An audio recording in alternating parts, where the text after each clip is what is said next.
আসসালামু আলাইকুম ভিউয়ার্স, আবারও একটি নতুন রেসিপি আপনাদের সামনে হাজির। বরাবরের মতো আজকেও থাকছে একটি চমকপ্রদ আইটেম, এগ নুডলস। সম্পূর্ণ ঘরোয়া উপায়ে আপনারা কীভাবে এগ নুডলস বানাবেন তারই রেসিপি আজকে থাকবে। খুব মজাদার একটি রেসিপি। আপনারা অবশ্যই ভিডিওটি না টেনে পুরোটাই দেখবেন এবং ঘরে বসে রেস্টুরেন্টের স্বাদ পাবেন আশা করছি। তো চলুন শুরু করা যাক। প্রথমে আমরা নুডলসটাকে 80% বয়েল করে নিয়েছি, 2টি ডিম নিয়েছি, পেঁয়াজ এবং মরিচ। এরপরে আমরা দিয়ে দিচ্ছি একটি কড়াইয়ে তেল, সয়াবিন তেল। তেলটি গরম হওয়া পর্যন্ত আমরা অপেক্ষা করব। গরম হওয়ার সাথে সাথে আমরা পেঁয়াজ কেটে কিউব করা ছিল সেই পেঁয়াজগুলি দিয়ে দিব।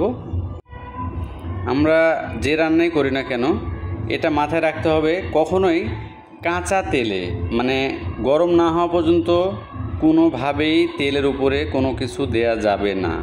এই যে আমাদের দেখেন কত সুন্দরভাবে তেলটা হিট হয়ে গিয়েছিল, গরম হয়ে গিয়েছিল। আমরা পেঁয়াজটাকে দিয়ে দিলাম। খুব সুন্দরভাবে পেঁয়াজটাকে একটু ফ্রাই করে নেব। পেঁয়াজ ফ্রাই না হওয়া পর্যন্ত আমরা আবার অন্য কোনো আইটেম দিতে পারবো না, এটা মাথায় রাখতে হবে। রান্না একটা আর্ট, এটা একটা শিল্প। পেঁয়াজ হালকা ভাজা হয়ে গেছে, আমরা এখানে ডিম দিয়ে দিচ্ছি। ডিমটা সুন্দরভাবে ফ্রাই করে নিচ্ছি, দেখতে পাচ্ছেন। আপনারা এইভাবে বাসায় ফ্রাই করবেন, কোনো রকমভাবে ডিম কাঁচা থাকা যাবে না। সুন্দরভাবে তেলের মধ্যে, এবং তেলটা পর্যাপ্ত দিতে হবে যাতে করে ডিমটা সুন্দরভাবে ফ্রাই হয়। ডিমটাকে একটু কড়া করে ফ্রাই করতে হবে, কারণ নুডলসটা অনেকক্ষণ নাড়াচাড়া হয়। সেক্ষেত্রে ডিমগুলো একদম আস্ত থাকে না, একদম ভেঙে যায়। সেক্ষেত্রে একদম কুটি কুটি দেখায়, এটা একটা ভালো দেখায় না। সেক্ষেত্রে ডিমটাকে আস্ত রাখতে হলে আমাদেরকে অবশ্যই কড়া করে ডিমটাকে ফ্রাই করে নিতে হবে। আমরা এই পর্যায়ে মরিচ অ্যাড করে দিলাম, 5-6টি কাঁচা মরিচ। এই মরিচটা যেমনভাবে আমাদেরকে ঝাল পেতে সাহায্য করবে এবং পাশাপাশি একটা স্মেল আসবে কাঁচা মরিচের। এখানে আমরা অনেক সময় ভুল করে থাকি, বাসা বাড়িতে আমরা ডাইরেক্ট মরিচ গুঁড়া বা হলুদ গুঁড়া দিয়ে দিই। এটা কিছুই দেওয়ার প্রয়োজন নাই। এ পর্যায়ে আমরা নুডলসটাকেও অ্যাড করে দিলাম। সুন্দরভাবে দেখতেন ফ্রাই হচ্ছে। এই ফ্রাইয়ের মধ্যে আসলে নুডলসের মজাটা, এবং অতিরিক্ত বড় বড় নুডলস আমার, সেক্ষেত্রে আমি অবশ্যই নুডলসগুলোকে একটু আমার স্লাইসারের সাহায্যে ভেঙে নেব, আর এইভাবে ফ্রাই করতে থাকবো। একে একে সব কিছু অ্যাড করবো আর ফ্রাই করবো, অ্যাড করবো আর ফ্রাই করবো। মনে রাখতে হবে ফ্রাই করার সময় চুলাটাকে মিডিয়াম আঁচে রাখবো। আমরা খুব বেশি জোরে দিলে লেগে যাবে, সেক্ষেত্রে নুডলসটা ভেঙে ভেঙে যাবে এবং ভালো লাগবে না। নুডলস যখন জটলা বেঁধে যাবে তখন নুডলসটা ঠিকমতো ফ্রাই হয় না। এজন্য আমরা জোরেও দিব না, আস্তেও দিব না, মিডিয়াম আছে আমরা নুডলসটাকে ফ্রাই করতে থাকবো। তো এই পর্যায়ে আমরা লবণ দিয়ে দিচ্ছি, স্বাদ মতো লবণ আপনারা দিয়ে দিবেন। লবণটা অবশ্যই যেন এক জায়গাতে না পড়ে, এটা আমাকে মাস্ট খেয়াল করতে হবে ভিউয়ার্স। অবশ্যই লবণ যেন এক জায়গায় পড়ে না থাকে। বিভিন্ন সময় বিভিন্ন জায়গায় দেখা যায় এক জায়গায় নুডলসের এক জায়গায় লবণ পড়ে থাকলো, সেক্ষেত্রে আবার। তো আমরা এই পর্যায়ে একটু চিনি দিয়ে দিলাম। চিনিটাকে স্বাদ আনতে, স্বাদটাকে ধরে রাখতে, ব্যালেন্স করবে, এই জন্য চিনি দেওয়া। চিনির আর কোনো কাজ নাই, শুধু স্বাদের জন্য হালকা একটু চিনি দেওয়া।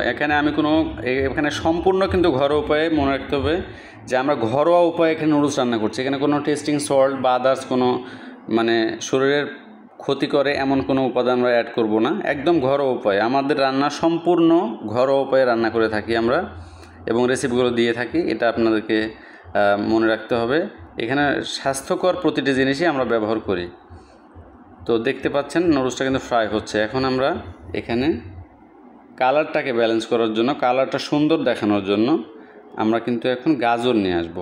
গাজরটা আগেই আমি গ্রেট করে রাখছিলাম, সেই গাজরটাকে এর ভিতরে আমি দিয়ে দিব। আপনারা এইভাবে গ্রেট করে দিবেন। গাজর অবশ্যই গ্রেটারিং মেশিন দিয়ে গ্রেট করতে হবে, অন্যথায় গাজরগুলো সিদ্ধ হবে না, কারণ গাজর আগে থেকে সিদ্ধ করা নাই, জাস্ট আমি গ্রেট করে রাখছিলাম। এই গাজরটা দিয়ে দিলাম, আবারও আমরা ফ্রাই করতে থাকব।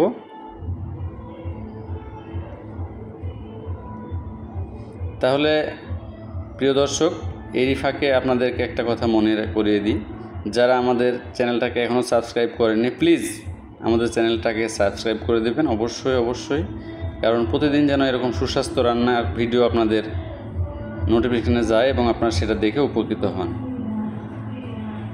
আমি এখানে 4-5 মিনিট ধরে আমরা এটাকে ফ্রাই করব, অনেকক্ষণ ধরে ফ্রাই করব, যাতে নুডলসগুলো আমাদের কাঁচা কাঁচা ময়দার গন্ধটা আমাদের নাকে না আসে এবং দাঁতে লেগে না যায়।